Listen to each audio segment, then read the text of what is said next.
joined today by Keith Coughlan, Executive Chairman of European Metals. Keith, thanks for your time. And you, David. A world-class lithium project in the Czech Republic, rapidly advancing but hitting some key milestones. Big one, DFS. How's it going? Is it on track? It is on track. We'll be releasing the DFS last quarter of this year, so within the next 3 to 4 months.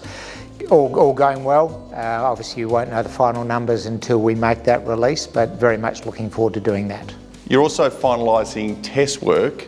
Preliminary results were announced a little while ago, but the final results to come shortly. How's that progressing? Yes, final results next couple of weeks, progressing very well. As per the preliminary results, we're getting excellent recoveries, 95% recoveries in that sort of range, which is very, very good and sends a very strong message, I think. So as part of those final results, we'll also have some battery grade samples, which we'll then be using in our discussions with potential off-takers. Talking about discussions, obviously you can't talk directly to off-take discussions given materiality, nothing's been disclosed, but discussions must be occurring, and how are they going? Discussions are occurring with a number of parties, all of the household names that you'd expect, we might be talking to in Europe. Discussions are going well. It's not something to rush, it's something to do properly.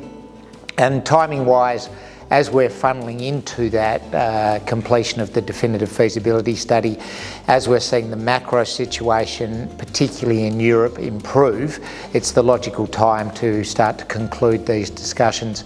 I'd very much like to get at least our first cornerstone offtake sorted out before we complete the DFS, so at some stage over the next, say, 2 to 3 months, and that's a realistic time frame.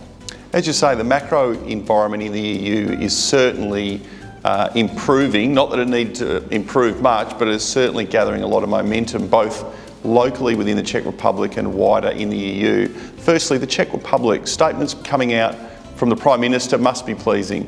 That is pleasing. So the Czech Prime Minister, who came to site a few months ago now and was very supportive of the project, made further comments just on Friday that involve us very much so.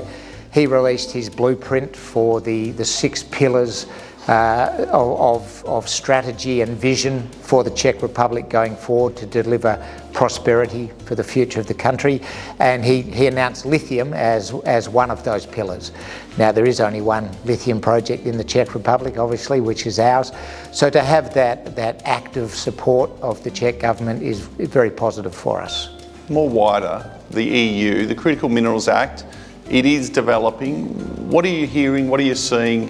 And when do you think it's going to come to fruition? Well, I saw just last night actually an announcement that the EU Commissioner Ursula von der Leyen would be making an address, State of the Nation, I think on Thursday of next week. I'm sure that'll include something about the CRMA, but it could actually be the final delivery of the European Union Critical Raw Materials Act, which we're all very much waiting for. You're heading off to the EU in the coming days. What's the plan and what are you hoping to bring back? Well, we're just coming out of the holiday season up there where everything's been a bit quiet. So, like in most places, they hit the ground running when they come back from the holidays. There is a very important conference, a Fast Markets conference there that I'm attending as well, and all of the players we need to talk to will be there. But we also have some very important team meetings in country surrounding things like offtake, financing of the project, etc. So I think it'll be a good trip.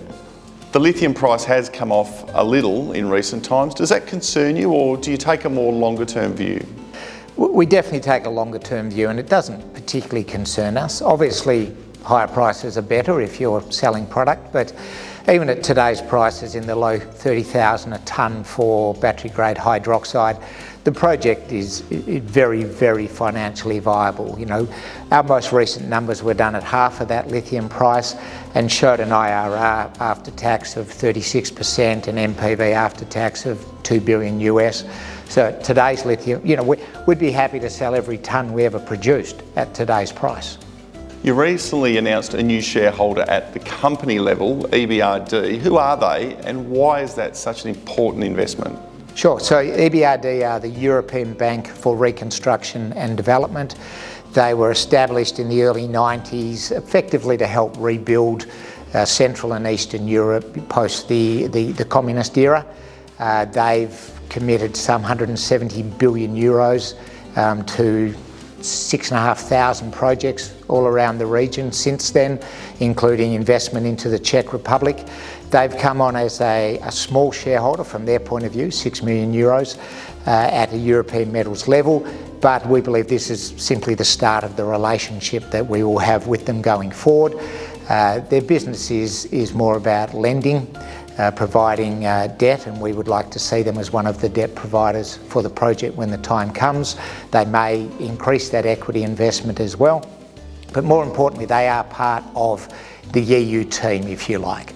EBRD is owned in part by the European Union, in part by the European Investment Bank, and then I think it's 47 countries.